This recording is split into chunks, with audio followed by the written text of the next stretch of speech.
కొత్త సంధి చెప్పుకుంటుంది.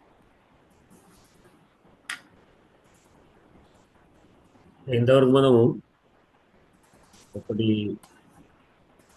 గుణాల గురించి చెప్పుకున్నాం. దానికంటే ముందు యణాదేశం, అదే యణాదేశము, జస్టు సంధి, తర్వాత ద్విత్వం చెప్పుకున్నది. గుణసంధికి వృద్ధి సంధికి సంబంధం ఉంది. అంటే పోలికలు పోలికలు వ్యతిరేకం అనుకోండి. అకారానికి అచ్చుల పరంగా ఉన్నప్పుడు గుణం వస్తుంది అని ఉపేంద్ర చెప్తుంది. అట్లానే వృద్ధి సంధి చెప్పుకున్నాం. కృష్ణ ప్లస్ ఏకత్వం, కృష్ణ ఏకత్వం. అకారానికి ఈచ్చులు మాత్రమే పరంగా ఉంటాయి. తర్వాత మొన్న ఏదో చెప్పుకున్నాం కదా, ఏమిటది?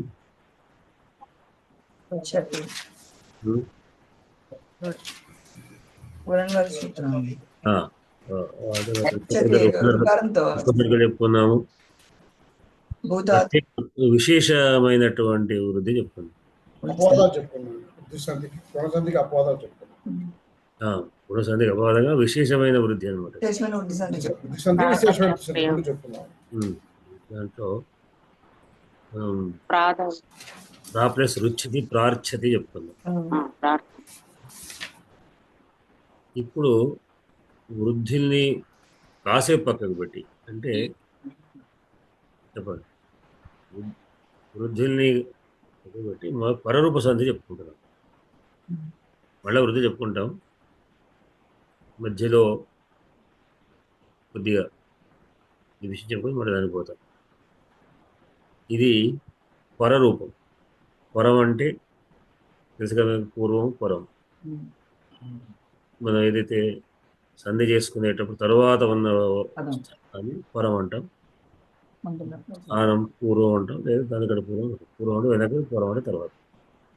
పర రూపం అంటే పరములో ఏవైతే వర్ణం ఉందో అదే రూపము రెండింటి స్థానం రావడం పరరూపం.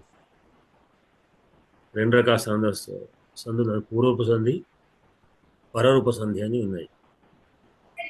పూర్వసంధం సోహం లాంటివి చెప్పుకుంటాం. అంటే రెండింటి స్థానం ఓకారం వచ్చిందని ఏంగి పరూపం, పద అంత అది ముందు చెప్పుకుంటాం సూత్రాలు. దాంట్లో ఏ ఓలకు ఏంగులకు అచ్చుపరంగా ఉంటే పూర్వపురాలకు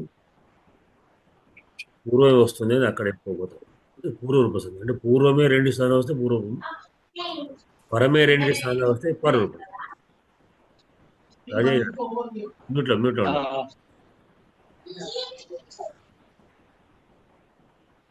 ఏది వస్తే అది పూర్వమే. ఈ రెండు కూడా ఏకాదశాలే. పూర్వంలో వస్తే పూర్వరూపం, పరంలో పరమే రెండు స్థానం వస్తే పరరూపం. ఇప్పుడు మనం పరరూపం చెప్పుకోతున్నాం. ఏంగి పరరూపం అనేది సూత్రం. ఏంగి ఒక పదం, పరరూపం రెండో పదం. ఏంగి అనేది ఏమిటి? సప్తమి భక్తి. ఏంగి శబ్దాన్ని సప్తమి మరిస్తే ఏంగి, అచ్చిలాగా అచ్ అయినట్టే ఏంగి అయింది. అంటే ఏంగి అన్నప్పుడు మనం పరే అని అర్థం. సప్తమి పరే కదా చెప్పుకుంటున్నాం, అంటే ఏంగి పరంగా ఉండగా అని అర్థం. ఏంగి పరంగా ఉండగా అన్నప్పుడు పరరూపం వస్తుంది. పరరూపం అని ప్రధాన భక్తి. పరరూపం అనే దానికి మనం పరంలో ఏది ఉంటే అది. ఇక్కడ ఏంగే పరంగా ఉంది, ఏ ఓలు అర్థం. ఏంగంటే ఏమిటి? ఏ ఓలు, ఏ ఓంగు. ఏకారం కానీ ఓకారం కానీ పరంగా ఉంటే ఆ పరమే, ఆ ఏవోలే రెండు స్థానంలో ఏకాదేశంగా వస్తుంది. దేనికి అంటే వృత్తిలో అనుకున్నాం మనం. ఆత్ ఉపసర్గాతు, ఇక్కడ ఆత్ అనేది పంచవిభక్తి. అవర్ణం అన్నాడు, అవర్ణాంతాత్ అన్నారు. అవర్ణాంతాత్ ఉపసర్గాత్ అని అనుకోవాలి. ఏంగ్ ఆదౌ ధాతౌ పరే, ఏంగ్ ఆదౌ ధాతౌ, ఏంగుతో ప్రారంభమయ్యే ధాతువు కావాలి. ఆ ధాతు పరంగా ఉంటే పరరూపం ఏకాదేశ స్యాత్. మనం ఇంతకు చెప్పుకున్నట్టు విశేషంగా చెప్పుకున్నట్టుగా అక్కడ విధంగా మనం అవర్ణాంతం చెప్పుకున్నాం, ఒక ముందు ధాతువు చెప్పుకుందాం. ఇక్కడ అదేవిధంగా దీంట్లో ఇంకో కండిషన్ ఏమిటి? వర్ణాంతమైన ఉపసర్గ కావాలి, అవర్ణాంతము కావాలి. తర్వాత ధాతువు ఎట్లా ఉండాలి? ధాతువు కావాలి, అది పరంగా. ఆ ధాతువు ఏం కాదు, ధాతువు కాదు, ఏంగుతో ప్రారంభమయ్యే ధాతువు కావాలి. ఏకారం కానీ ఓకారం కానీ కంగా ఉంటే పూర్వపరాలకు పరరూపం ఏకాదిశంగా వస్తుంది. అంటే అవర్ణానికి ఏంగిలకు ఆ ప్లస్ ఏ కానీ ఆ ప్లస్ ఓ అన్నప్పుడు ఒకనే వస్తుంది. రెండింటి స్థానంలో ఏకారం వస్తుంది, రెండింటి స్థానంలో ఓకారం వస్తుంది. ఏ ఓ ఉంటే ఓకారం వస్తుంది, ఏ ఉంటే ఏకారం వస్తుంది. ఇది సంధి యొక్క విధానం. ఇంటి మనకు ఉదాహరణ ఏమిటి అంటే ప్రా ప్లస్ ఏ జతే అనేది. ప్రా ప్లస్ ఏ జతే అన్నప్పుడు ప్రాలోని పకార రేఫోత్తరవర్తి అవర్ణానికి ఏ జతే అన్నప్పుడు మనకి ఏం రావాలి? గుణం కూడా వచ్చే అవకాశం ఉంది. ఆద్గుణాచేత గుణం వస్తున్నది. దాని ఖండిస్తూ వృద్ధిరాదైచ్, ఎందుకంటే గుణం కంటే విశేషమైనది వృద్ధి కనుక వృద్ధిని ఖండిస్తుంది. ఏదంటే ఖండించేది విశేషమైనది, విశేషమైనది కనుక అవర్ణాంతమైనటువంటి దానికి ఏజదేనేటువంటి ఏకారూప ఏచిత ప్రారంభమైంది కనుక వృద్ధి వస్తుంటే దాన్ని ఖండిస్తూ ఈ సూత్రం ఏంగి పరరూపం అంటే గుణానికి వృద్ధిని కూడా తొలగిస్తూ వస్తుంది. ఇది కేవలం దీంట్లో నియమం ఏమిటి? ఎందుకు విశేషం అంటే అక్కడ గుణంలోనేమో మామూలుగా అవరణం అచ్చులను మాత్రమే పోడే, వృద్ధిలో అవరణం ఏచులని విశేషమైంది. దీంట్లో ఉపసర్గ అవర్ణాంతమైన ఉపసర్గ కావాలన్నారు, ఇది ఒక నియమం. ఇది ధాతు కావాలి, ఏం అంటారు కాదు. అంటే దీంట్లో ఇంకొక విశేషంగా ఉంది కనుక మనం ఏం చెప్పుకున్న ప్రకారంగా ఏమిటి సామాన్యమాన్ని విషయ నియమం బలి ఖండిస్తుంది కనుక ఆ ప్రకారంగా విశేష నియమైనటువంటిది ఉంది కనుక రెండింటి స్థానంలో అకార ఏకార స్థానంలో ఏమొస్తున్నది? వరం అంటే ఏది అంటే అది మనం దీంట్లో స్థానం ఏమిటి అనేది వేసుకోవాల్సిన అవసరం లేదు. ఏది పరంగా ఉంటే అది వచ్చేస్తుంది, రెండింటి స్థానంలో వస్తుంది. ప్రా ప్లస్ ఏలు ప్రే అవుతుంది, ప్రేజతి అనే రూపం సాధించదు. ఇది దీంట్లో ఇది ఉన్నటువంటి సూత్రం. తర్వాత మళ్ళీ కూడా మనం మళ్ళీ అది వైకల్పికమా నిత్యమా సార్? నిత్యమే, వికల్పిక లేవు. వైకల్పికం అయితే అక్కడ వికల్పాన్ని వృత్తులు చెప్పుకుంటాం. ప్రైజతి అనకూడదు, ప్రేజతి అని అనాలి. ప్రేజతే అనాలి, ప్రా ప్లస్ ఏజతే ప్రేజతే అని అవుతుంది.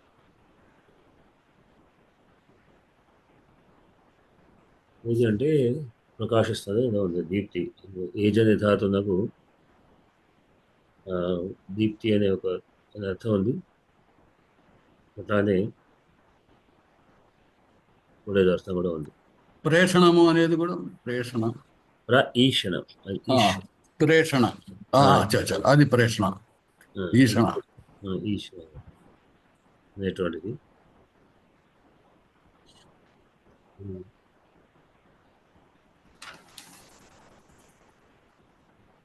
ఏజ్ కంపనే, ఏజ్ కంపనం నాకు అర్థం ఉన్నది. అట్లానే దీప్తో నాకు అర్థం.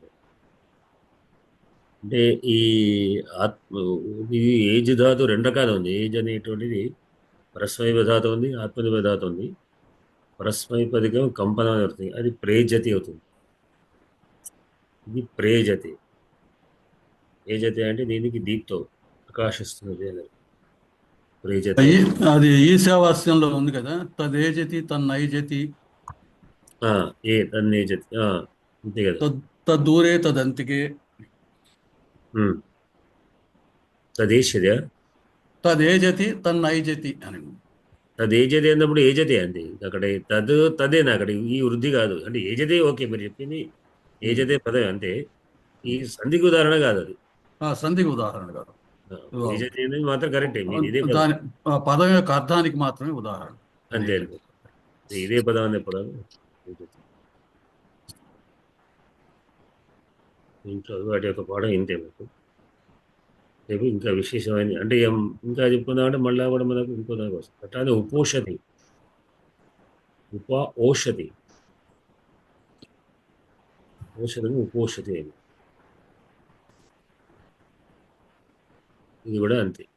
ఓషధి.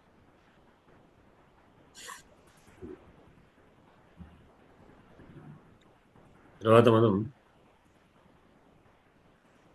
ఇంకేమైనా దీంట్లోంచి పోదామా రఘువంశంలోకి? ఇంకేమైనా మీకు చెప్పవసరం లేదు, అనుమానించాల్సిన అవసరం లేదు. ఓకేనా? గురుగారు చెప్పము. ఇది ప్రేజతే చెప్పారు ఉదాహరణకు, అవును. ప్రేరణ అనేది కూడా వస్తుందా గురుగారు? ప్లస్ ఈరణం అది. ఈరణ. గురువు సరే గురువు. సారీ కానీ ప్రేరణ. ఈరణ అను. సరే ప్రేరణ. అదే అడుగుతా. అదే అట్లా ఏ ఓలతో వచ్చే ఏ జాతి ఉంటే వస్తుంది. ఏ జాతి ధాతువులైనా మీకు స్ఫురిస్తే వస్తుంది. కాకపోతే ప్రేరణ మాత్రం కాదు. ఏతో ఆరంభమయ్యే ధాతువుల్లో ఏమి ఉపసర్గలు మరొకటే కనపట్లేదండి. ఇంకా కేవలం ఏదతి ఉంది, ఎదతే ఉంది కానీ దాని ఉపసర్గతో కలిసింది ఇక్కడ ఇందులో కనపట్టలేదు. తెలియకుండా ఉండే మనం పెట్టుకోవచ్చు. అయితే ఇది కూడా కండిషన్ ముందుకు వస్తుంది. ఇంకా వేరే ఉంది మనకు. ఏదైతే వస్తుంది, మన ఉపాపదేశ ఏదైతే ఉంది. అపేజతే కూడా ఉందండి. అపేజతే అప ప్లస్ ఏజతే. ఏజతే పర్వాలేదు. ఇంకా ధాతువులు ఇంకా ముందు మన రాబోతున్నాయి. దాన్ని మళ్ళీ వీటిని ఖండిస్తూ ఇంకొకటి ఉంది మళ్ళా. అందుకనకనే దాన్ని అక్కడికే ఆపేశాను నేను. దాంట్లో కూడా మనం ఏదతి ప్రైధతి అని వస్తుంది, మళ్ళా వృద్ధి వస్తుంది. అది దీనికంటే మళ్ళీ వృద్ధి రావడం లాంటిది. అంటే కొన్నిటికి మాత్రమే లిమిట్ అవుతుంది. ఏదో ఉంటే కొంచెం రావచ్చు. ఇది మళ్ళీ దీంట్లో జనరల్ అవుతుంది. మళ్ళీ దాంట్లో విశేషంగా మళ్ళీ వేరే వస్తుంది. దీంట్లో మళ్ళీ విశేషంగా వచ్చి మళ్ళీ వృద్ధిని చేసేటువంటిది కూడా అవుతుంది. అంటే ఇది ఆటలో క్రికెట్ ఇట్లా దగ్గర వాలీబాల్ ఆటలో వీళ్ళు ఇటు కొడితే వాళ్ళు అటు కొడితే మళ్ళీ అంటే గుణాన్ని కొండేసి వృద్ధి వచ్చింది, వృద్ధిని కండేసి వచ్చి మళ్ళీ దీనికి వచ్చి మళ్ళీ ఈ వృద్ధికి వీటికి ఇది అటు కొట్టడం అది ఇటు కొట్టడం బాలు కొట్టడం లాగా మళ్ళీ వృద్ధిని మళ్ళీ దీని కండి వృద్ధి రావడం లాంటిది కూడా. ఇంకా విశేష వృద్ధులు ఉన్నాం కదా, ఆ విశేష వృద్ధులు ఇంకా మనం చెప్పుకోలేదు. ఇక్కడ మధ్యలో దీన్ని చెప్పాక దీన్ని ఖండిస్తూ కూడా వచ్చే వృద్ధులు విశేష వృద్ధులు కొన్ని ఉన్నాయి.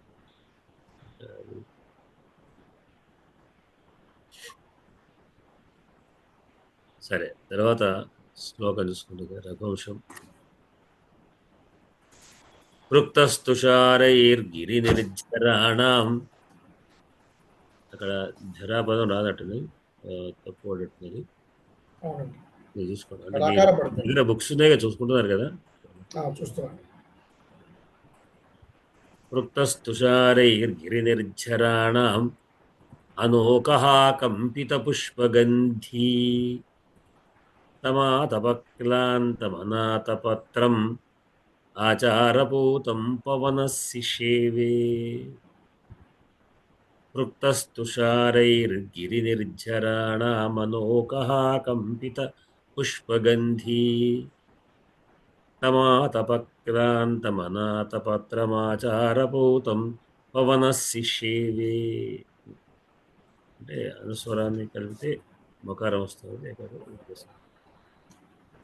అది చెప్పవలసింది.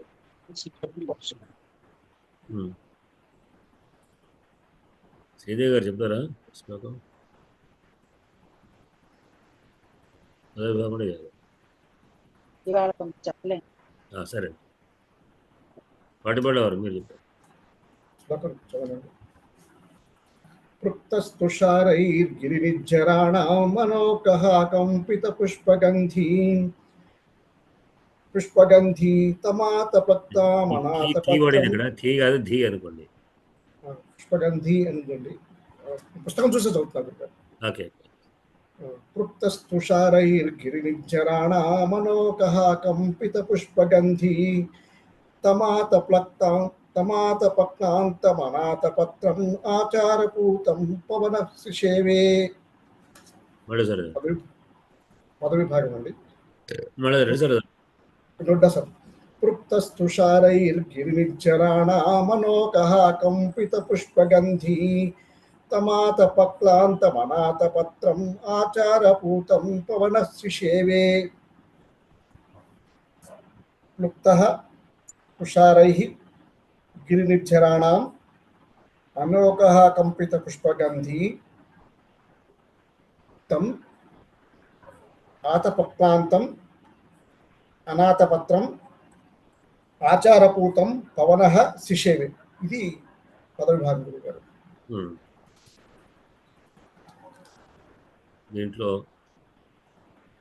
విభక్తుల్ని గుర్తించాలి. భద్రగా చెప్తారా? భక్తులు సార్ అన్యంగా మూడు లేదు, ఇప్పుడే వచ్చాను నేను ఫంక్షన్కి వెళ్ళి. అరుణ గారు చెప్పండి. మళ్ళీ ఇది చిన్నగా ఉన్నది కూడా అక్షరాలు అది వస్తుంది. గురుగారు చెప్పండి.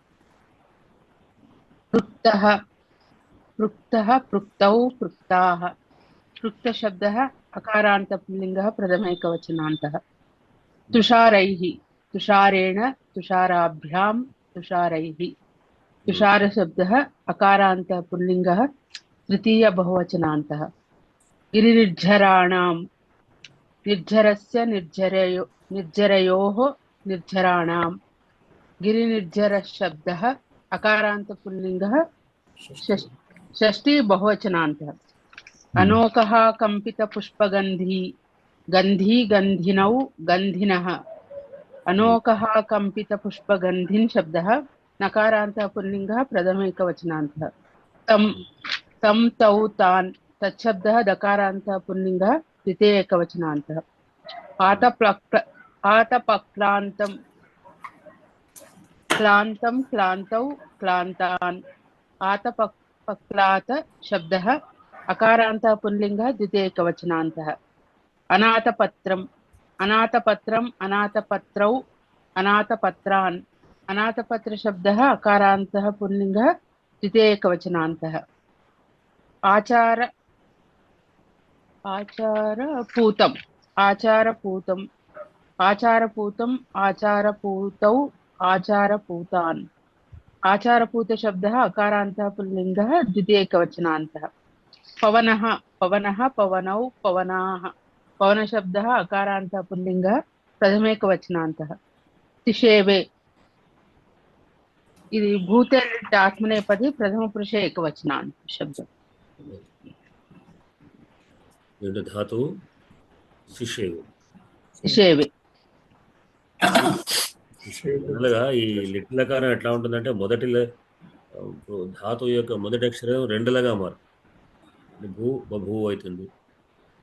అట్లా శిషేవేలో సేవ అనే ధాతు శిషేవే. కనుక రెండు మొదలు తెలుస్తుంది. సేవ అనే ధాతు అంటే సేవ ధాతు, సేవించడం అని అర్థం. ఈ లిట్లకారంలో సేవించేను ప్రథమ పురుష ఏకవచనం కదా. ఇట్టు ప్రథమ పురుష కనుక సేవించాను అంటే భూతకాలంలో సేవించాను, సేవించినట అలాగా సేవించాను కథలు అయిపోయింది. కనుక సేవించాను ఏకపదం కదా, ప్రథమ పురుష ఏకవచనం కనుక ప్రధాన వ్యక్తి ఏకవచనం కావాలి మనకు. వీటిలో ఎవరు కహా శిషేవి లేదా కా శిషేవి కిం శిషేవి అని ఎవరు సేవించారు. పవన పవన అంటే వాయు.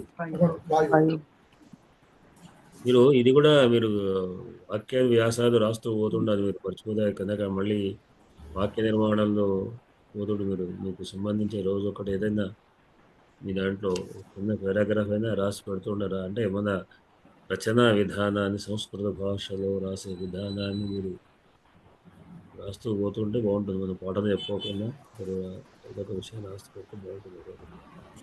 ఎందుకంటే ఇది అనోకహ ఏంది సార్? ఇది ఉత్పత్తి ఏంది సార్? ఇది చెట్టుకే కదా. అనహ అంటే రథం అన్నట్టు. అనోహ అన ఊక అంటే రథం యొక్క వేగాన్ని ఆపేది. అంటే ఆ విధంగా లేనటువంటి, అంటే అది స్పష్టంగా పోవాలంటే ఆ విధంగా నడక లేనటువంటిది అని అర్థం. స్థిరంగా ఉండేది అట్లా. నెమ్మదిగా కదులుతుంది. రథం వేగం పోతే ఈ వేగం పోదు ఉంటా ఉండు.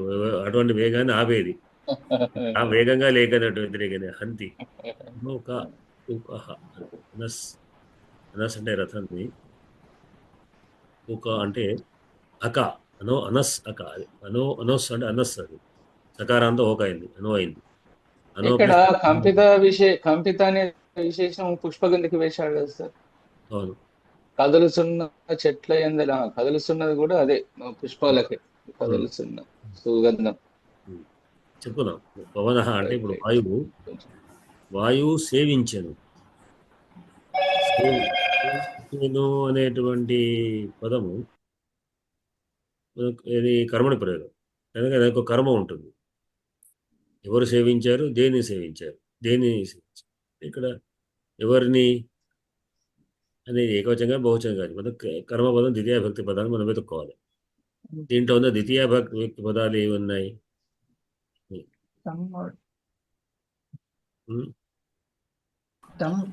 ప్రధాన భక్తి కూడా పవన కూడా ఒకటి ఉంది. ఇంకా అనాథపత్రం కూడా విశేషణం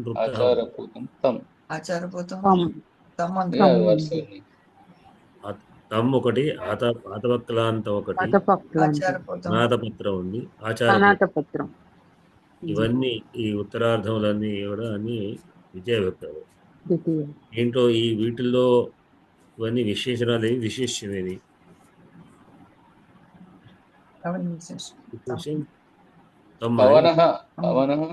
పవన అయిపోయింది కదా. పవన ఈ నాలుగింట్లోనే ఈ ద్వితీయ భక్తి పదాల్లో ఇప్పుడు మెయిన్ ఒకటే ఉంటుంది, ఒకటే ఉంటుంది. విశేషణాలు మాత్రం మిగతా విశేషణాలు ఎన్నైనా ఉండవచ్చు. అది స్వేచ్ఛ. వక్లాంతం ఆచారపోతం ఈ మూడు విశేషణాలు గురుగారు. అనాథపత్రం ఆతపక్లాంతం ఆచారపోతం ఈ మూడు విశేషణాలు. తం విశేష్యం తమ్ అనేది విశేష్యం అసలు ప్రధాన పదం విశేషమైంది. తమ్ అతడిది అంటే ఇక్కడ రాజు దిలీపుణ్ణి. ఆ దిలీపుడు ఎట్లాంటి వాడు అంటే పైన ఎట్లాంటి వాడు అంటే ఆతపక్లాంతుడు. క్లాంత అంటే దుఃఖించబడినవాడు, బాధపడుతున్నవాడు. అంటే క్లాంత అనేటువంటి తప్రత్యయం మనం చాలాసార్లు తప్రత్యయానికి ఆ తప్రత్యయము ఏదైతే దాని కర్త ఏదో ఫస్ట్ లో ఉంటుంది, మొదటి పదంలో. క్లాంతం అంటే బాధ పెట్టబడినవాడు. ఎవరి చేత? ఆతము చేత బాధ పెట్టబడినవాడు. అట్లానే అనాథపత్రం. ఇక్కడ ఇది ఆతపత్రం అంటే గొడుగు, తెలిసింది. అనాథపం ఆతపము ఆతపం అంటే మళ్ళా ఎండనే. ఇక్కడ ఆతపక్లాంతం అనాథపత్రం. ఆతప ఆతపం నుంచి రక్షించేది ఆతపత్రం అంటే ఛత్రుడు, గొడుగు. ఆతప ఉండి అంటే ఎండ నుంచి రక్షించే ఆతపత్రం. అనాథపత్రం అంటే ఆతపత్రం లేనివాడు. బహురీలు బహురీ అనమాట, నేత్ర సంబంధమైన బహురీ సమాసం. లేనటువంటి వాడేవాడు అతడు అంటే ఛత్రము లేనటువంటి వాడు అని అర్థం. కొద్దిగా ఆత్మ చేత బాధపడుతున్నాడు, అయితే దాన్ని రక్షించుకోవడానికి గొడుగు లేనటువంటి వాడు. తర్వాత ఇంకొక విశేషం ఆచారపోతం. పూతం కూడా మనకు తప్రత్యయం. పూతం అంటే పవిత్రంగా చేయబడిన వాడు. ఎవరి చేత? దేని చేత? ఆచారం చేత పవిత్రం అంటే ఆచారముతో పవిత్రంగా అయినటువంటి వాడు. అట్లానే ఎండ చేత బాధపడుతున్నాడు, బాగా ఎండలో ఉన్నాడు, ఛత్రం కూడా లేదు. అటువంటి అతడిని పవనః శిషేవే. వాయు సేవించాడు. ఎండలో ఉన్న ఏం సేవించాడు? ఆయన సేవించాడు అంటే సేవలో నిమగ్నమవుతాడు. ఎందుకంటే ఇప్పుడు ఆయనకు సేవ ఎవరికి ఏం అవసరం అది సేవ. ఇటువంటి ఇటువంటి ఆయన వాయు తిన్నవాడికి అన్నం పెడతా అంటే సేవ కాదు. ఏదో ఆకలితో బాధపడ్డవాడికి అన్నం పెడితే సేవ అవుతుంది. కనుక ఇక్కడ ఈయనకు సేవ ఏమిటి? ఆయన ఆతపత్రం అని తెలుస్తూనే ఉంది. అది అనాథపత్రుడు ఒకటి, ఆతపత్రుడు కానీ కూడా ఆయనకు అవసరం ఏంది అంటే చల్లైనటువంటి ఇవ్వడం. కనుక ఆయనకు ఈ పవన ఏం చేస్తున్నాడు? ఎటువంటి వాడు పవనుడు? పృప్త కూడుకున్నవాడు. పవనకు విశేషం పృప్త.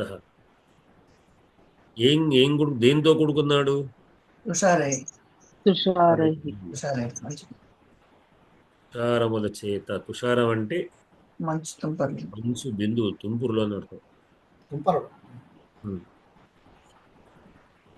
గిరి నిర్జరాణం. అట్లానే గిరి గిరి అది ఆ తుంపుర దేని యొక్క తుంపురులు అంటే గిరి నిర్జరాణం. కొండల్లోంచి ప్రవహించేటువంటి సెలయేళ్ళు అంతేనండి. నిర్జరములు అంటే మీదించి కిందికి పడేటువంటి ప్రవాహాన్ని జలప్రపాతములు, వాటిని నిర్జరములు. ఈ కారాంతం కూడా ఉంది కదా సార్ ఇక్కడ ఇది నిర్జరి. ఈ కారాంతం కూడా అప్పుడు ఉంది కదా? స్త్రీలింగం నది శబ్దానికి వస్తుంది. స్త్రీలింగం అదే నిర్జరి. నిర్జర అంటే నిర్జరులు ప్రయోగం ఉంది తెలుగులో. నిర్జరులే ఎక్కువ ఉన్నది నిర్జరుల కంటే. నిర్జరాణం అంటే ప్రవాహం. అది పర్వతం నుంచి పడుతూ ఉన్నటువంటి ప్రవాహం. కాళిదాసు బాగా ఇష్టమైనటువంటి వర్ణన మొదట మనం కనబడుతుంటుంది. ఈ నుంచి ప్రవాహం నుంచి కింద పడుతూ ఉంటే ఆ పడుతున్నప్పుడు ఆ దాంతో ఏమిటి తుంపురుతో కూడుకున్నది. అంటే ఈ గాడుపు అక్కడి ప్రవహిస్తున్నప్పుడు గాడుపు వెళ్ళి ఈ కింద పడ్డ నీళ్ళంతా తుంపురులు వేస్తాయి. ఆ అది పట్టుకొని వస్తుంది అనమాట. అంటే మనం ఒక ప్రవాహం పక్కకు మనం ఉంటే మనకు చల్లనైన గడుపు వస్తుంది. చల్లని గడుపు ఎందుకు వస్తుంది? ఆ తుంపుర్లు ఈ గాలిలో కలుస్తున్నాయి అనమాట.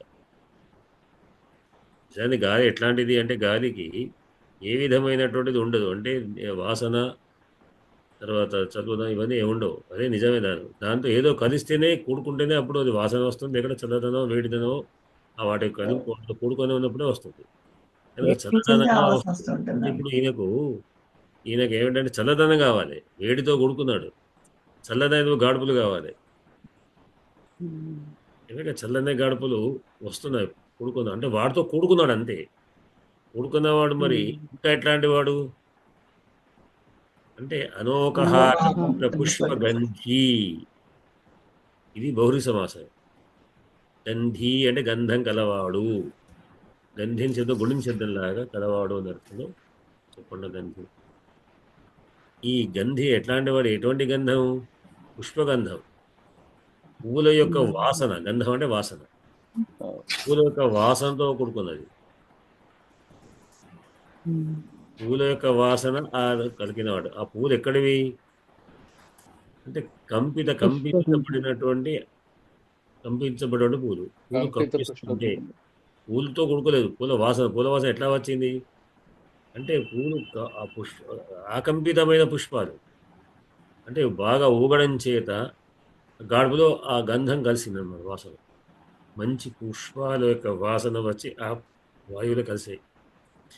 ఆ పుష్పాలు ఎందుకు ఎక్కడివి అంటే కంపించబడ్డాయి. ఎవరి చేత కంపించబడ్డాయి? అనోకహం. వృక్షాల చేత కంపించబడ్డాయి.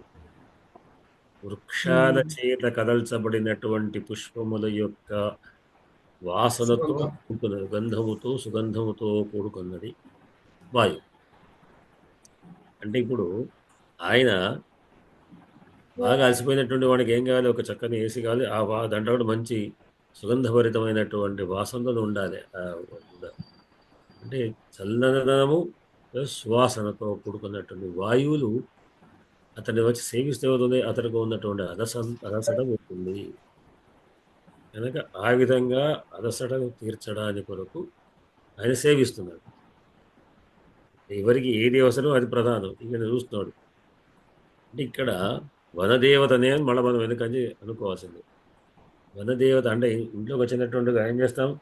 లోపలికి రమ్మంటాం, కూర్చోమంటాం, మాట్లాడిస్తాం, ఫ్యాన్లు వేస్తాం, బాగా బయట నుంచి వచ్చిన లేదా పూర్వకాలం విజ్ఞాపనలు విసిరేవాళ్ళు. అతిథి సపర్యల్లో అదొక భాగం కదా. శ్రీ చల్లదనంతో ఆయనకు విసురుతూ సేవ చేయడం అనేటువంటి విధానం కనుక ఇక్కడ ఆయనకు అలసిపోయినటువంటి బాగా ప్రయాణకము అలసట చేసి అలసిపోయినటువంటి పడికి అలసిపోయినటువంటి వ్యక్తికి ముందు చక్కనైనటువంటి గాడుపులు వింజామర్లు విశ్వవిద్యాలయ నచ్చదాన్ని అనిపించారు కనుక ఆ విధంగా ఆ వాయువు వదదేవత యొక్క అభిప్రాయానుసారంగా అనేటువంటి అంతర్లీన ధ్వని దాని ద్వారా వాయువు వచ్చి చక్కగా వీస్తున్నాడు, వీచి ఆయనను సేవిస్తున్నాడు అని దీని యొక్క భావం. దీంట్లో ఇది చక్కనైనటువంటి అనోకహ కంపిత పుష్పబుద్ధి అనేటువంటి ఒక మంచి సమాజం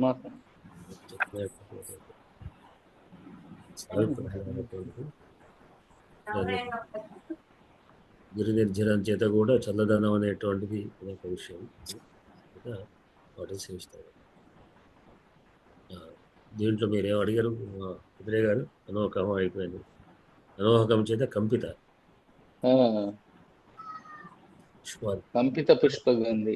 ఎక్కడైతే ఈ తప్రత్యయం వచ్చినప్పుడు కర్త పైన ఉంటుంది, విశేషణ తర్వాత ఉంటుంది. కంపితం అంటే దేని చేత కంపించబడి అది పైన ఉంటుంది. అనోకహ కంపితం, వృక్షాల చేత కంపించబడ్డటువంటి పుష్పాలు. కంపించబడ్డే పుష్పాలు కదా, పుష్పకంపితం అని అనకూడదు. అయ్యా అనోకము అంటే వృక్షము అని అర్థం అండి. అనోకహము, అనోకహము అంటే వృక్షం. అనోకహ ఆకంపిత. అనోకహ కంపిత అన్నా చాలు. ఈ ఆకారం మనం పెట్టకుండా అవసరం లేదు. కంపితం మీరు ఆ అన్నా కూడా విశేషంగా పెద్ద విషయంగా మంచి ఇంకా బిక్గా అర్థం వస్తుంది. తెలియదు ఆ అంటే సమంతాత్ అని. మీకు దాంట్లో ఉపసర్గాల యొక్క అర్థాలు ఇచ్చేటువంటిది మొన్న ఏదో చూస్తే నేను ఎదురుకు పాట అప్పుడప్పుడు దాంట్లో ఏదో విషయంలో వచ్చింది. ఏది మన నెట్లో వికీపీడియా దాన్ని కాపీ చేసి పెట్టాను, మీకు రేపు పోస్ట్ వేస్తాను. ఏ ఉపసర్గలు ఏమిటి అంటే నాది కాదు, ఈ పాటలు పెడితే నాది అని భ్రమ వస్తుంది. నేను కాపీ పేస్ట్ చేయడం కనుకనే వాటిని మీకు చూపించడానికి కనిపిస్తే నా సొంత రచన కాదు, మీకు అది పెడతాను. ఇవాళ పెడదాం అనుకున్నా కానీ పొరపాటు నేను రాశాను అనుకునే భావం వస్తుంది కానీ ఉద్దేశించి.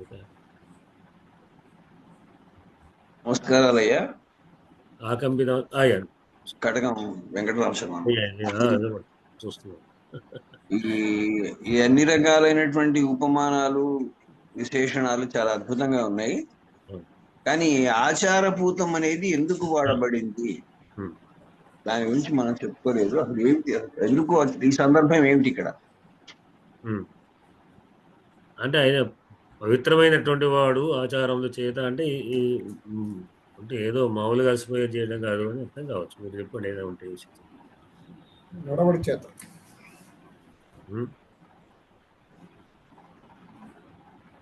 అదే అంటే మీకు పవిత్రమైనటువంటి వాడే ఏదో కథాగమనానికి అది సందర్భంగా ఉన్నట్టు అనిపించలేదు కదా, అందుకోసం అష్టావక్రులాగా ప్రశ్నిస్తా కదా నేను. మీరు లోపల విశేషాలు కూడా తీసి మాకు దాంట్లో ఉన్నటువంటిది చక్కనే ప్రశ్న లేదు. మాకు విషయం తెలుగు విషయాలు కూడా మీరు చెప్తుంటారు. మీరు ప్రశ్న వేస్తారంటే దాంట్లో ఏదో ఖచ్చితంగా ఉంటుందని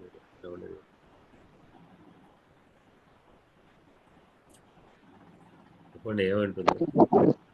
పెద్దలు చెప్పాలి. ఆచారపూతం ఎందుకు వచ్చింది ఇక్కడ? కొద్దిగా లోతుగా ఆలోచిస్తే తెలుస్తుంది అనుకుంటున్నాను. బుద్ధిరాజు గారు ఏదో చెప్పే ప్రయత్నం చేస్తున్నారు. అయ్యా చెప్పండి.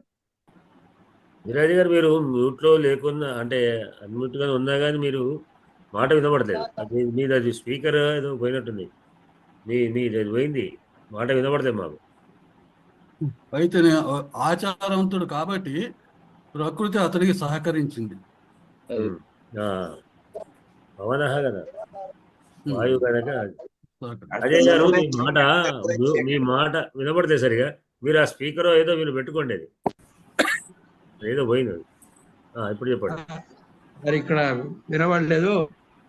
వనదేవత ఆయన రాజు ఉత్తముడు కాబట్టి, సదాచారాన్ని పాటించేవాడు కాబట్టి ఆ విధంగా ఆయనను ఆ విధంగా గౌరవిస్తుంది అని చెప్పి అందరికీ ఆ విధంగా అటువంటి సత్కారం లభించదు కదా, అట్లా అంతరార్థంగా తీసుకుంటే బాగుంటుందేమో అంతే అనిపిస్తున్నది. అంటే ఇంకా ఏమైనా ఉందా ఏం చూస్తుంది మెల్లగా.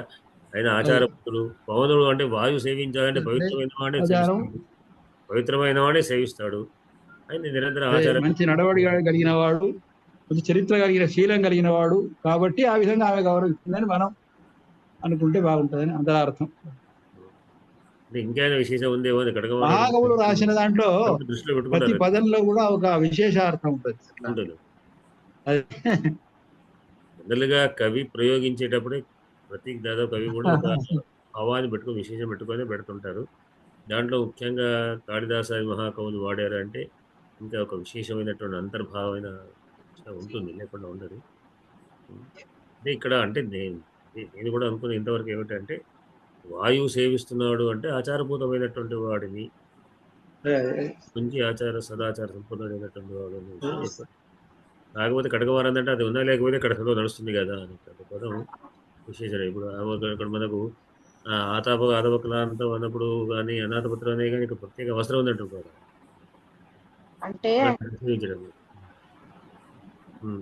పద్ధతిగా ఉన్నవాడు కాబట్టి ఒక వ్రత నియమానుసారం ఒక వ్రతాన్ని ఆచరిస్తున్నాడు కాబట్టి అతను అలసిపోకుండా ప్రకృతి కూడా సహకరించి అతనికి ఉపచారం చేస్తోంది అని. వాయు సేవించడానికి వాయు సేవిస్తున్నాడు. సదాచార సంపన్నులుగా ఉండే వాళ్ళకి ప్రకృతి కూడా ఎల్లవేళ సహకరిస్తుంది వాళ్ళని అని చెప్పడం.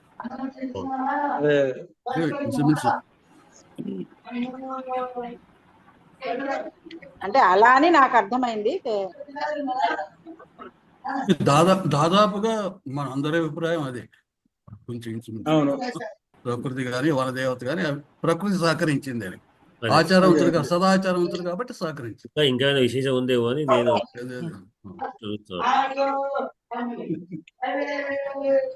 అజయ్ గారు మీ దగ్గర డిస్టర్బ్ అది బయట నుంచి సౌండ్ వస్తుంది, బయట మాటలు వస్తాయి. సరే, మరి దీంట్లో మనం సంధులు ఒకటి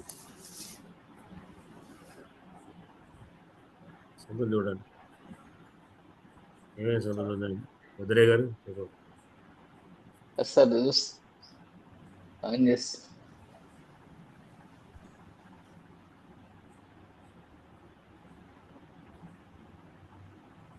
శ్లోకం చదువుతూ పోతుంటే వస్తుంది.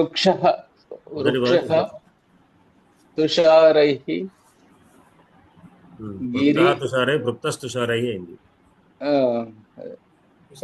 వృక్షస్తుషారై ఇది విసర్గ, తుషారై విసర్గని. నిర్జరాణం అనోకః కంపిత పుష్పగంధి ఇక్కడ ఉంది. తం ఆతపక్లాంత ఇక్కడ ఉంది. ఆతపక్లాంతం తం అనస్ అక నోకః అయినా సరే అది విత్పత్తి అదే సంవత్సరం కదా సార్. దాన్ని దాంట్లో కూడా సంధి ఉంది కదా. అనస్ ఉన్నది దాన్ని ఒకటే పదంగా నో ప్లస్ అకం అనోకం. అనస్ అనో అయింది, సంధిలో అనో అవుతుంది, ప్లస్ అకం అనోకం పూర్వపు సంధి.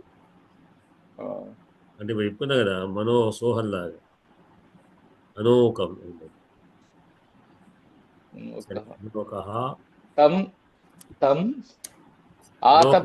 దీర్ఘము అనోకహ అనే దీర్ఘము, హా అనేటువంటిది అనన్నం అనే అర్థం ఇచ్చింది, సంహరించడం. కనుక అది అనోకహన్ శబ్దం. అనోకహన్ అనోక అనేది విశేష వృద్ధిలోకి వస్తుందండి. ఏది అనోక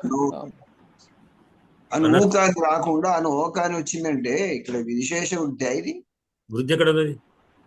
ఓక వచ్చింది కదా.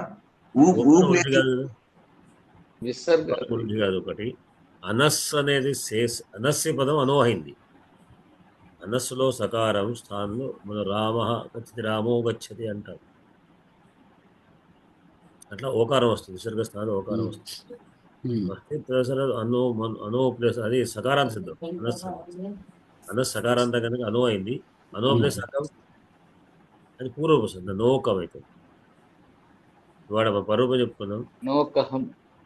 పూర్వరూపం అవుతుంది. అంటే ఈ పూర్వమైన పరమైన ఏది ఉంటే అదే వస్తుంది. ఇక్కడ ఎక్కడైనా ఆ ప్లస్ ఈ, ఆ ప్లస్ ఏ అంటే పరరూపం, ఏ ప్లస్ ఆ అయితే పూర్వరూపం. అంటే ఎటువైనా ఏకార ఓకార కారకారకు యుద్ధం జరిగితే ఏకార ఓకారాలు మిగులుతాయి, ఏంగి మాత్రమే మిగులుతాయి. ఏంగి ప్లస్ అకారం హ్రస్వకారము అత్తు అక్కడే, పూర్వరూపంలో అత్తు మాత్రమే. ఏంగ్ ప్లస్ అత్తు ఉంటే హ్రస్వకారం ఉంటే ఏంగే మిగులుతుంది. అట్లే ఆ ప్లేస్ ఏంగు ఉంటే ఏంగే మిగులుతుంది. ఇది అటు పూర్వరూపం ఉంటే పూర్వరూపం వస్తుంది, పరరూపం పరరూపం వస్తుంది. అర్థమైంది కదా. ఆ ప్లేస్ ఏ ఉందనుకోండి ఏనే వస్తుంది, ఏ ప్లేస్ ఆ ఉందనుకో ఏనే వస్తుంది. రెండు స్థానంలో ఒకటే వస్తుంది. ఇది ఏ ప్లేస్ ఆ ఏదో పూర్వరూపం, ఆ ప్లేస్ ఏదో పరరూపం, అంతే పేరు మాత్రం. అయితే అనువాక వరకు చెప్పారు. ఆకారం ఎందుకు వచ్చింది సార్? నోకహం. అనోక హ అంటే సంహరించడం, హననం హననం ఆహా. ఆపడం, హననం కావడం అని అర్థం. ఆపహ లాగా.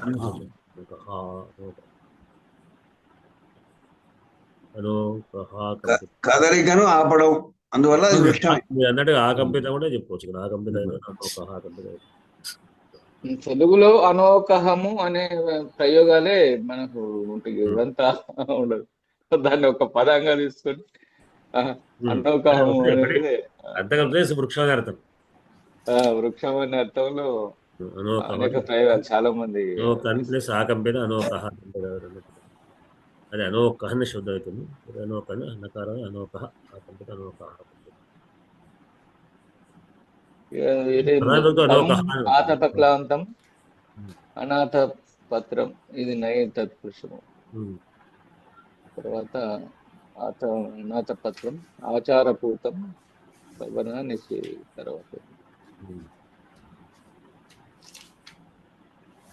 గిరి నిర్జరాణం అనేదేమో తత్పురుష సమాసం. ఇవన్నీ జన తత్పురుష సమాసాలు తెలిసే ఉంటాయి. చిన్నగా సమాసాల గురించి చెప్తాను. సమాసాలు 4 రకాలు. గిరి ఎందు కదా సార్ సప్తమి తత్పురుష సమాసం. ఏది గిరి నిర్జరాణం? గిరి యొక్క నిర్జరం.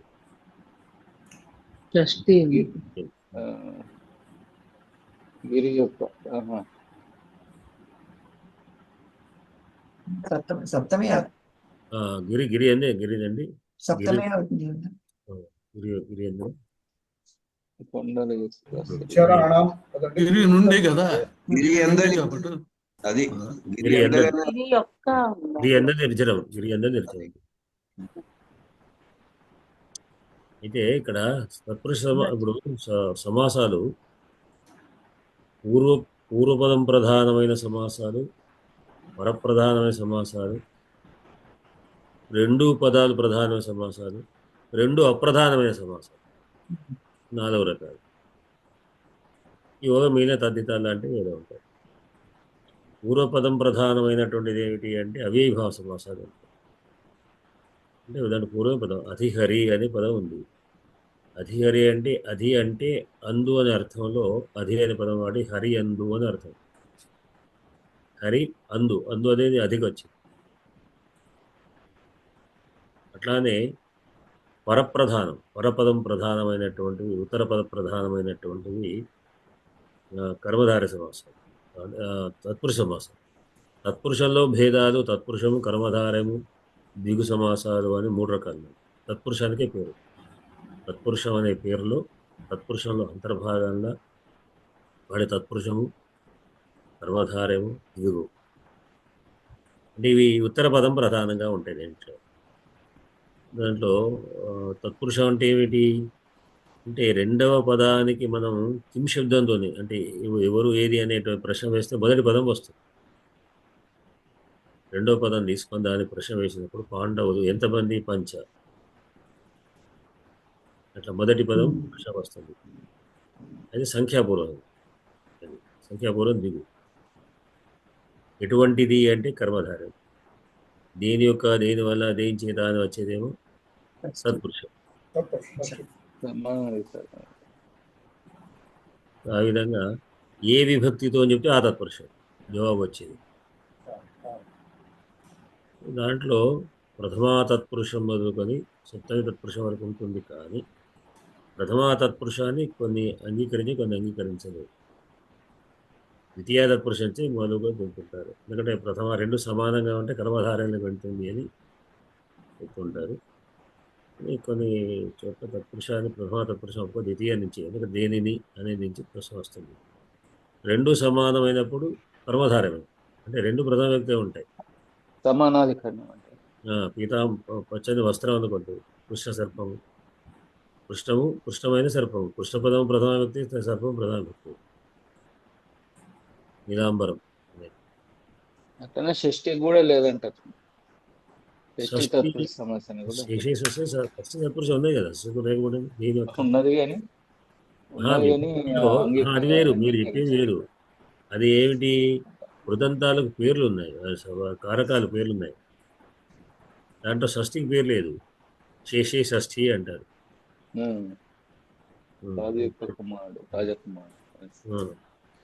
అంటే దాంతో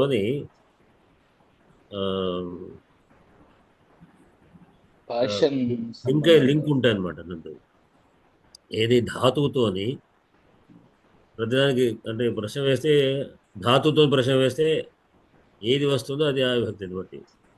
ప్రతిదానికి ధాతువుతో లింక్ ఉంది, షష్ఠి వ్యక్తికి లేదు, ధాతువుతో లింక్ ఉండదు.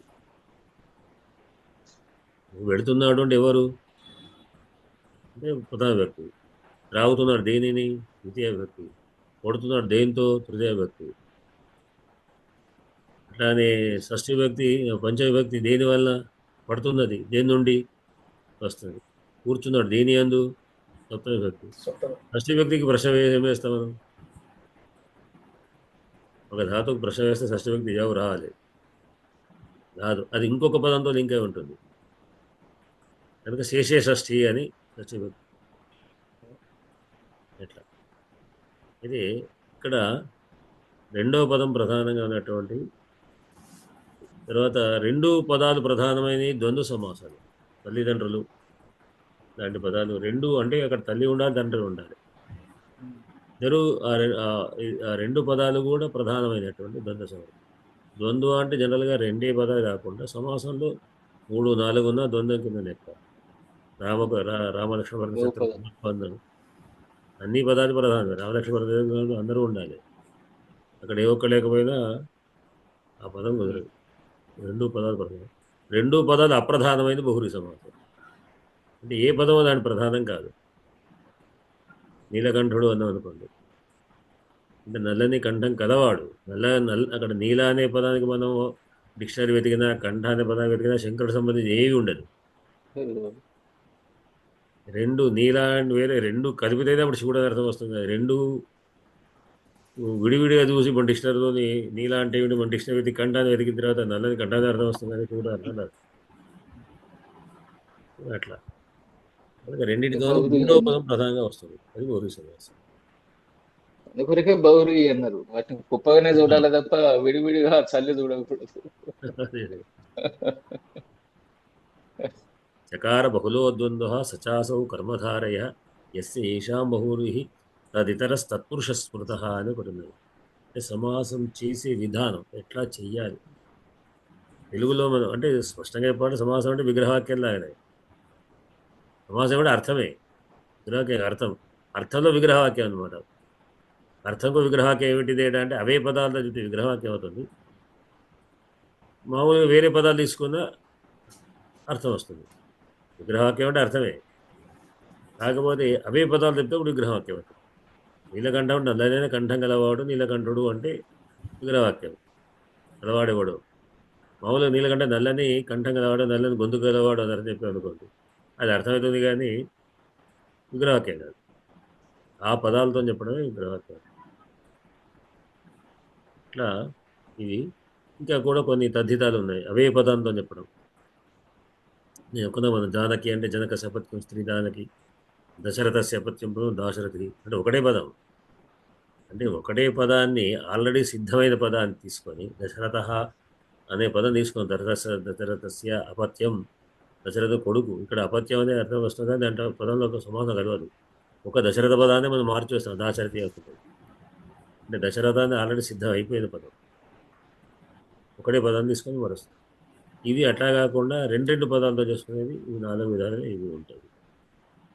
ఈ దీంట్లో అదే 4 అని చెప్పుకున్నాం, కానీ 4 రకాలున్న పేర్లు మాత్రమే చెప్పడం, అవ్యయభావం, అట్లాంటి తత్పురుషము, కర్మధార్యము, ద్విగు, బహురి, ద్వంద్వం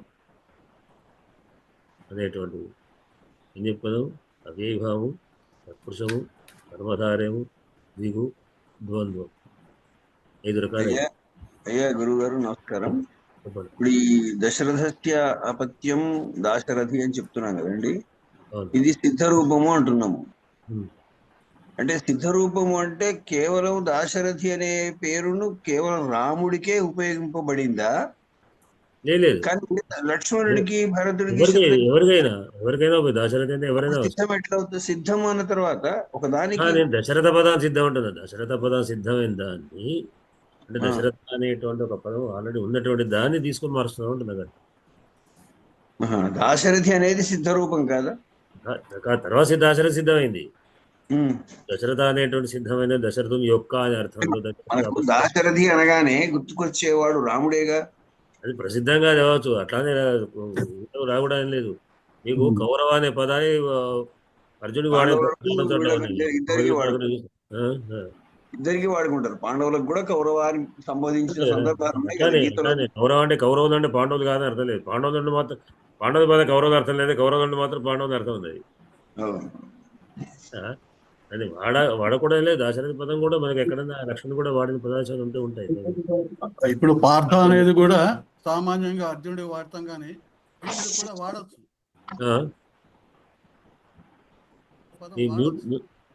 మీ సౌండ్ వాయిస్ బ్రేక్ అయింది. ఇప్పుడు పార్థ అంటే అర్జునుడు అంటాం, కానీ నిజం చెప్పాలంటే భీముడికి, ధర్మరాజుకి కూడా పార్థ అనే పదం వాడచ్చు. నేను వాడదలిచాను అంటే వాడచ్చు. పృథు కొడుకు పడుతుంది. అట్లా ఇప్పుడు హైమవతి పదం ఉంది, అదే గంగకు వాడబడ్డది ఉన్నది.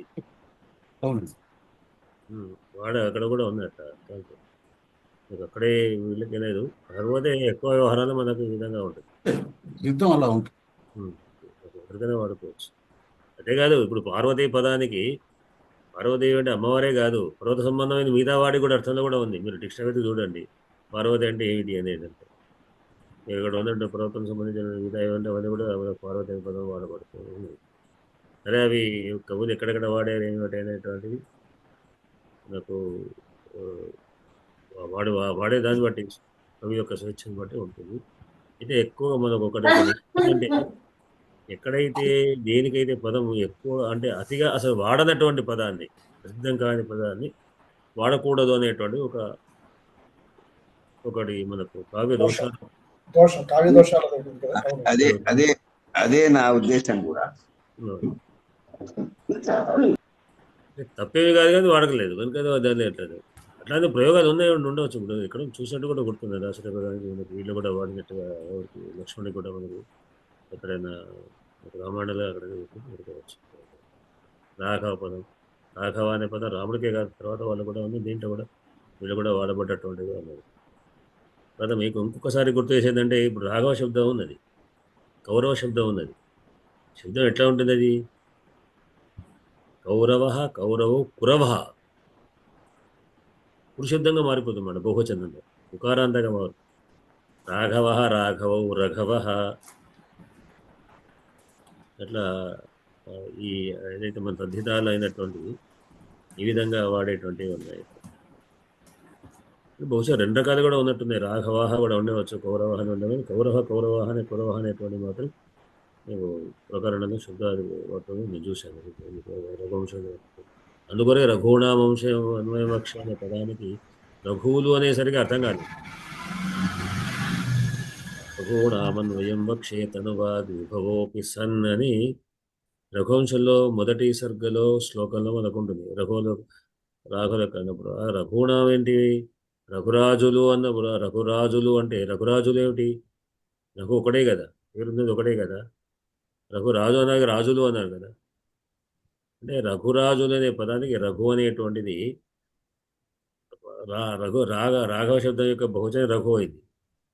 అంటే ప్రథమ మన ఏకవచన ద్వివచనం రాఘవ అకారాంతంగా అవుతుంది, బహువచనంలో మళ్ళీ రఘు శబ్దం ఉకారాంతంగా అవుతుంది. తద్దితం అట్లా కాకుండా రఘు ఉకారాంతంగానే అవుతుంది కనుక రఘుణం అన్వయం వక్షే.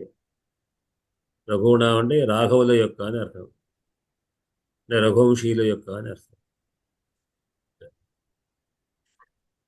ఇది సరే. దీంట్లో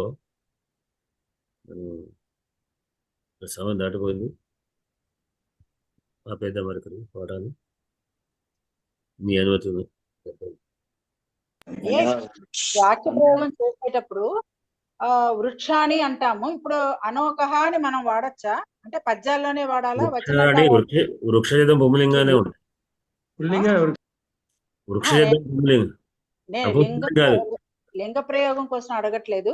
ఇప్పుడు ఒక వాక్య ప్రయోగం ఏదైనా చిన్న పేరా రాద్దాం అనుకున్నాను. నేను ఎండలో వెళ్ళాను, వచ్చేటప్పుడు వృక్షం వల్ల కంపిత సమయే కించిత్ అని రాస్తాను అనుకోండి. అప్పుడు అనోకహ అనే విషయం నేను ఆ పదం వాడచ్చా నేను వచనంలో? ఎప్పుడే చెప్పారు అనోకా పదాలు మేము చూసాం కదా అంటున్నారు కదా. తర్వాత కౌరవులు పాండవులు ఇద్దరు కలిపి కురువంశీలే అవుతారు కదా. పాండవులు పాండురాజు పుత్రులు అయ్యారు, ఇతను ధార్తరాష్ట్రులు అయ్యారు. మొత్తం వాళ్ళ కురువంశమే కదా. అవును. ఇప్పుడు వాళ్ళు 106 కౌరవులే అవుతారు. అవును. విడిగా చెప్తే వీళ్ళు. ఇప్పుడు పార్థుడికి ఏమర్థం చెప్పారు మీరు? పృథ్వీ ఆవిడ కొడుకు కాబట్టి పార్థుడు అవుతారా? అవును. ఏవుడు అర్జునుడు ఒకడు పృథ్వీ కాదు, పృథు అని పేరు. పృథా యొక్క పిల్లలు 5 పార్థుడే అవుతారు. అదే ముగ్గురు పార్థులు అనొచ్చా మనం? అవును. ఇప్పుడు దశరథులు అన్నట్టుగా. అంటే ఆ ప్రయోగం కోసం క్లారిటీ అదే క్లియర్గా ఉండడం. అర్థపదం వాడచ్చు, కాకపోతే ప్రసిద్ధం అయిపోయింది. జగనామాల్లో పార్త కూడా ఉంది కదా, ముఖ్యంగా అర్జునుడికే పడింది అలాగా. కానీ వాళ్ళు ముగ్గురు కూడా కాబట్టి వాళ్ళు అనొచ్చు. 106 కౌరవులే, కౌరవ సంతానం.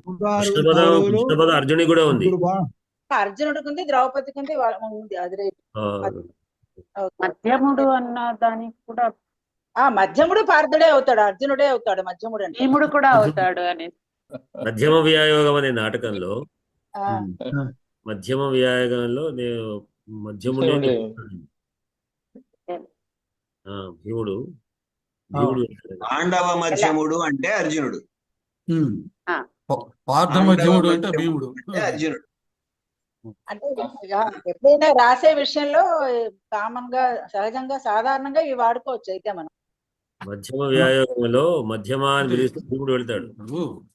ఒకటి ఏంటంటే వ్యాకరణ రీత్యా రైట్ అయినా పాఠకుడి సౌకర్యం కాదు కాబట్టి ఎక్కువ వాడరు అట్లాగా. అది సౌకర్యం ఉంది కదా, కవులకి రచయిత్రులకి సౌకర్యం ఉంది, ఎలా అయినా వాడే. మీకు మనకి సౌకర్యం ఉంది, పాఠకుడికి కొంత ఉండాలి కదా, వాడి కన్ఫ్యూజ్ కాకుండా వాడతాం. మనకు అలంకార ధర్మరాజుని పార్థుడు అనలేం కదా. అదే వ్యాకరణ రీత్యా తప్పు కాదు, కానీ అవతల వాడు అర్జునుడు కూడా పార్థుడే కానీ ఇప్పుడు ఏంటంటే కాదు, ఇప్పుడు మనకు వ్యాకరణ నిర్దేశించడానికి పదాన్ని శబ్దశాస్త్రం, వ్యాకరణ శాస్త్రం ఉంది. ఛందస్సు యొక్క పదాన్ని గణాన్ని ఛందశాస్త్రం ఉంది. అట్లానే మనకు కావ్యంలో ఉన్న పద ప్రయోగాన్ని ఏమంటే అలంకార శాస్త్ర గ్రంథం ఉన్నది. ఈ అలంకార శాస్త్ర గ్రంథంలో దోష ప్రకరణ ఉన్నది.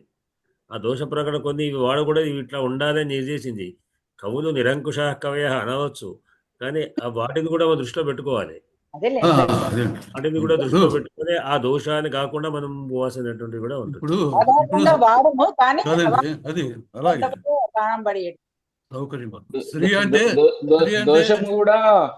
దోషము కూడా ఆ అందాన్ని ఇన్మడింపజేసేలా ఉండాలి కవిత్వాన్ని, అట్లా గొప్ప అన్నట్టు.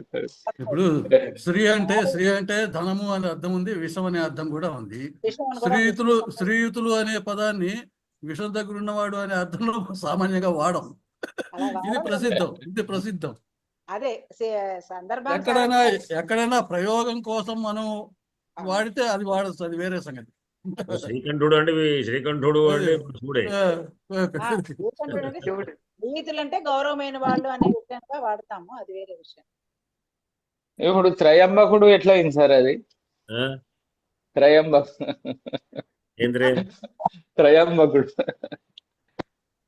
త్రయంబకేశ్వరుడు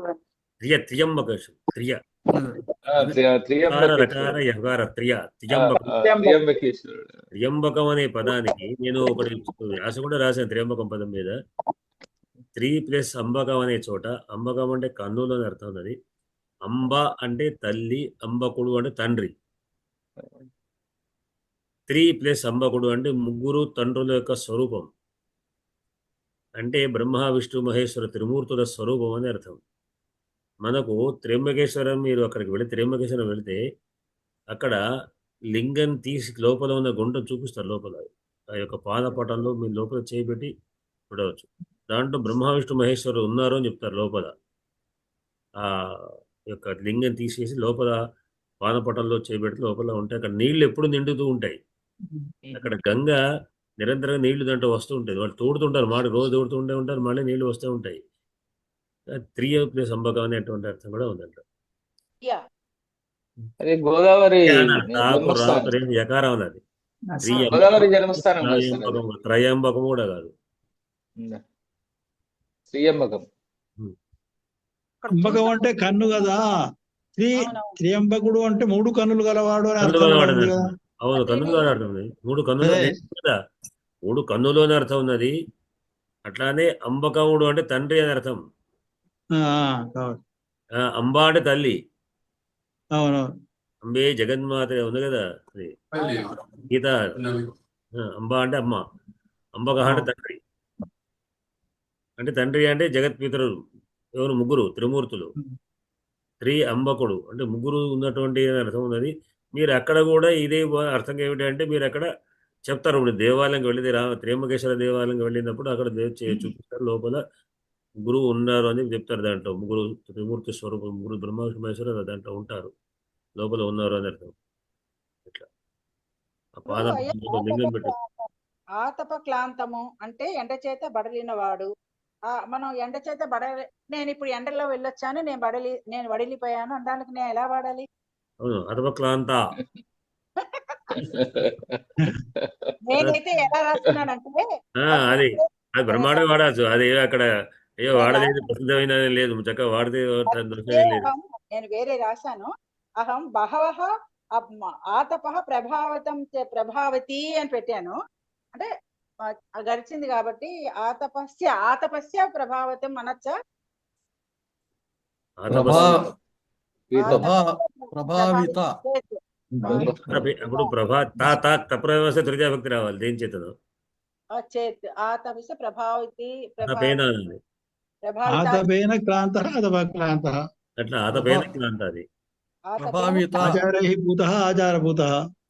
అది తెలిసింది. ఈ ఆతపం మనం ఇలా వాడచ్చా అని, అంటే ఇప్పుడే ఒక 4-5 లైన్లు రాసిన తర్వాత పెడతాను, గ్రూప్ లో పెడతాను.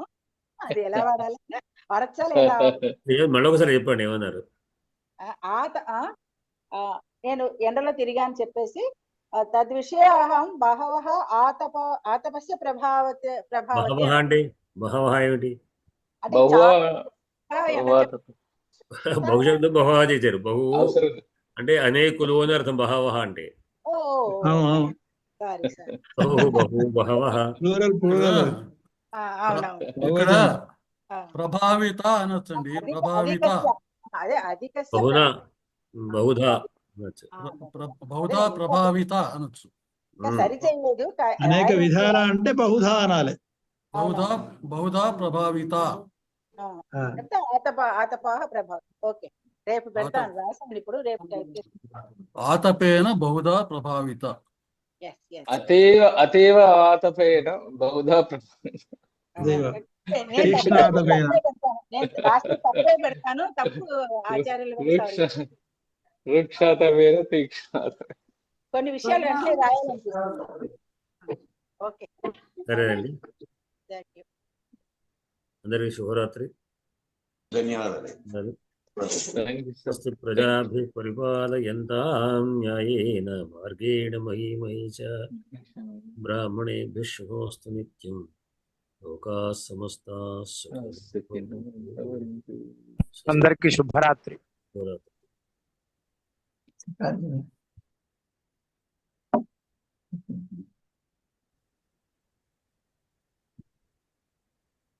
ఏం చేస్తున్నారు?